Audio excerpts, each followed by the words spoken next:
नमस्कार, मैं वैद्य अर्पण भट्ट, संकायाध्यक्ष ITRA जामनगर, जिसमें डेवलपमेंट और प्लानिंग जो उसका हिस्सा है उसका, और साथ ही साथ में स्वस्थवृत्त एवं योग विभाग का अध्यक्ष हूँ। साथ ही साथ में भारत सरकार के जो राष्ट्रीय संस्थान है योग का, Morarji Desai national institute of योग, उसकी भी कुछ वरिष्ठ कमेटियों का सदस्य हूँ। निसर्गोपचार के रजिस्ट्रेशन बोर्ड की एक स्टीयरिंग कमेटी है, उसका भी मैं एक सदस्य हूँ।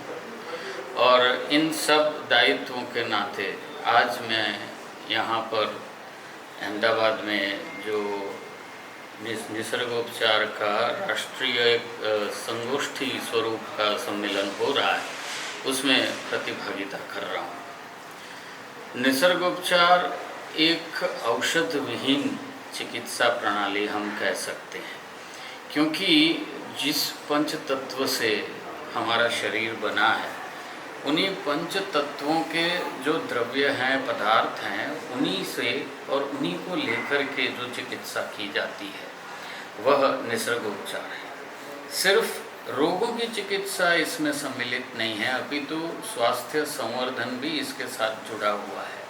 क्योंकि जब पंच तत्वों को सही रखना है तो क्या खाना, कैसे खाना, कितना सोना, कैसे सोना, और साथ में हवा, पानी, सूर्य, मिट्टी, अग्नि, इन सब का हमारे दैनंदिन स्वास्थ्य लाभ के लिए कैसे प्रयोग करना, उसका समायोजन जिस पद्धति में किया गया है वो हमारी प्राच्य पद्धति है।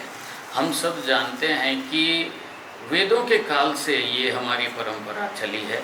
बाद में उपनिषद में, पुराणों में, हमारी जो इतिहास ग्रंथ हैं, जो हमारी संहिता हैं, उन सब में इसका उल्लेख मिलता है। आयुर्वेद भी जो पंच तत्वों का सिद्धांत है उसका आधार लेकर के त्रिदोषवाद के ऊपर फिर अपना काम करता है। और इस तरीके से यदि हम देखें तो ये पांच तत्वों का जो सार रूप समझ है पूरी, ये समझ हमारे प्रत्येक अणु में, यानी कि हमारे जेनेटिक स्ट्रक्चर में बैठी हुई है। और इस विषय पर यहाँ कार्यशाला हो रही है, यहाँ पर संगोष्ठी हो रही है कि आगे इस विधा को हम कैसे और आगे ले जाएं, कैसे हम जन जन तक पहुँचाएं। तो यहाँ पर 75 लाख ऐसे सेवक तैयार करने का भी एक उपक्रम है, जो कि घर घर निसर्गोपचार के संदेश को लेकर के जाएंगे और प्रत्येक मनुष्य को निसर्गोपचार के प्रति जागरूक करेंगे। क्योंकि हमारे इस एरिया में अभी भी निसर्गोपचार के प्रति जागरूकता जितनी चाहिए उतनी नहीं है, क्योंकि हम लोग दवाइयों के आदी बन चुके हैं। तो ये जो आदीपन है हमारा, उसमें से हमको छुड़ाने के लिए निसर्गोपचार का एक बहुत बड़ा प्रदान हो सकता है। और मैं इस पूरे समायोजन को अपनी बहुत बहुत शुभकामना देता हूँ।